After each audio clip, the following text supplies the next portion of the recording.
நண்பர்களே, அவசிய செய்திகளின் இன்றைய செய்தி தொகுப்பை உங்களுக்கு வழங்குவது உங்கள் பேரன்பிற்குரிய தொகுப்பாளினி நான் ஜனனி கணேசன். இன்றைய முக்கிய செய்திகளின் தொகுப்பை பார்க்கலாம். புதிய பாம்பன் ரயில் பாலத்தை திறந்து வைக்க பிரதமர் மோடி இன்று ராமேஸ்வரம் பாம்பன் வருகிறார். மதியம் 12 முதல் 2:30 மணி வரை நடக்கும் இந்நிகழ்ச்சிகளில் பங்கேற்கிறார். இது தொடர்பாக பிரதமர் மோடி வெளியிட்டுள்ள எக்ஸ் தள பதிவில், புனிதமான ராமநவமி நாளில் தமிழ்நாட்டின் எனது சகோதர சகோதரிகளுடன் சேர்ந்திருப்பதை நான் ஆவலுடன் எதிர்நோக்கி காத்திருக்கிறேன். புதிய பாம்பன் ரயில் பாலம் திறந்து வைக்கப்பட உள்ளது. ஸ்ரீ அருள்மிகு ராமநாத சுவாமி ஆலயத்தில் நான் பிரார்த்தனை நடத்த உள்ளேன். 8300 கோடி ரூபாய் மதிப்பிலான வளர்ச்சிப் பணிகளும் தொடங்கி வைக்கப்பட்டு அடிக்கல் நாட்டப்படும் என்று தெரிவித்துள்ளார். பிரதமரின் வருகையை ஒட்டி பாதுகாப்பு பணியில் 4000க்கும் மேற்பட்ட போலீசார் ஈடுபட்டுள்ளனர். இந்த வருகையின் போது பிரதமரை EPS மற்றும் OPS தனித்தனியே சந்திக்க நேரம் கேட்டுள்ளனர். இலங்கை சிறைகளில் இருக்கும் இந்திய மீனவர்களை விடுவிக்க வேண்டும், அவர்களது படகுகளையும் விடுவிக்க வேண்டும் என இலங்கை அதிபர் அனுராவிடம் தனது அரசுமுறை பயணத்தின் முக்கிய கோரிக்கையை பிரதமர் மோடி அழுத்தமாக வலியுறுத்தியுள்ளார். हमने मछुआरों की आजीविका से जुड़े मुद्दों पर भी चर्चा की. हम सहमत हैं कि हमें इस मामले में एक मानवीय अप्रोच के साथ आगे बढ़ना चाहिए. हमने मछुआरों को तुरंत रिहा किया जाने और उनकी बोट्स को वापस भेजने पर भी बल दिया.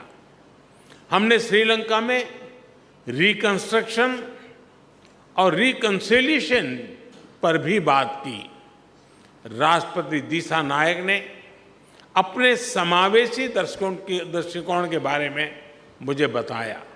हम आशा करते हैं कि श्रीलंका सरकार तमिलों की आकांक्षाओं को पूरा करेगी और श्रीलंका में संविधान के पूर्ण इम्प्लीमेंटेशन और प्रोविजनल काउंसिल इलेक्शन कराने की अपनी प्रतिबद्धता को पूरा करेगी.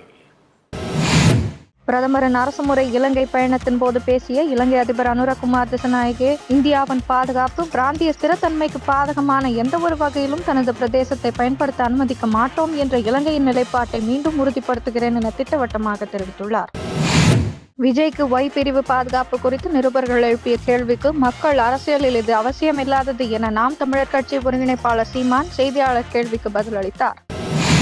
குழப்பம் ஏற்படுத்தும் சந்தர்ப்பவாதி சைதை துரைசாமி எனவும், வேலை வெட்டி இல்லாதவர் சைதை துரைசாமி என்றும் செங்கோட்டையன் கட்சி முன்னோடி எனவும் அதிமுக துணை பொதுச் செயலாளர் முனுசாமி தெரிவித்துள்ளார். முன்னதாக அதிமுக ஒன்றிணைந்து செயல்பட வேண்டும் என்று சைதை துரைசாமி வலியுறுத்தியிருந்தார்.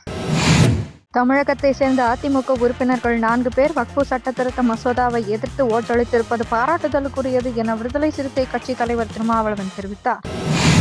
$1 டிரில்லியன் பொருளாதாரம் என்ற இலக்கை நோக்கி விரைவாக பயணிக்கிறோம் என முதலமைச்சர் ஸ்டாலின் தெரிவித்துள்ளார். 9.69% வளர்ச்சியுடன் தமிழகம் இந்தியாவிலேயே மிக அதிக விகித வளர்ச்சியை பதிவு செய்துள்ளது. அனைவரையும் உள்ளடக்கிய வளர்ச்சியில் தொடர்ந்து கவனம் செலுத்தி சாதனை படைத்துள்ளோம் என்று முதலமைச்சர் ஸ்டாலின் தெரிவித்துள்ளார். தோலில் சிவப்பு நிற அரிப்புடன் ஏற்படும் தக்காளி காய்ச்சல் குழந்தைகளிடையே பரவ துவங்கி இருப்பதால் எச்சரிக்கை அவசியம் என பொது சுகாதார நிபுணர்கள் அறிவுறுத்தியுள்ளனர். மத்திய பிரதேச மாநிலத்தில் இதய அறுவை சிகிச்சை செய்த போலி டாக்டரால் ஒரே மாதத்தில் 7 பேர் உயிரிழந்தனர். இதுகுறித்து தகவல் அறிந்த போலீசார் போலி டாக்டரை கைது செய்தனர்.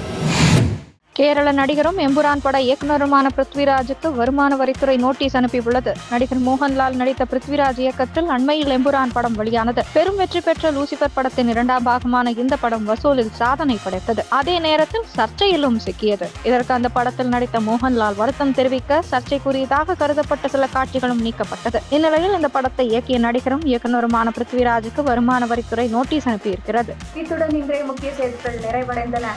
மறக்காமல் சேனலை சப்ஸ்கிரைப் செய்வதுடன் அனைவருடனும் பகிருங்கள். நன்றி, வணக்கம், ஜெய் ஹிந்த்.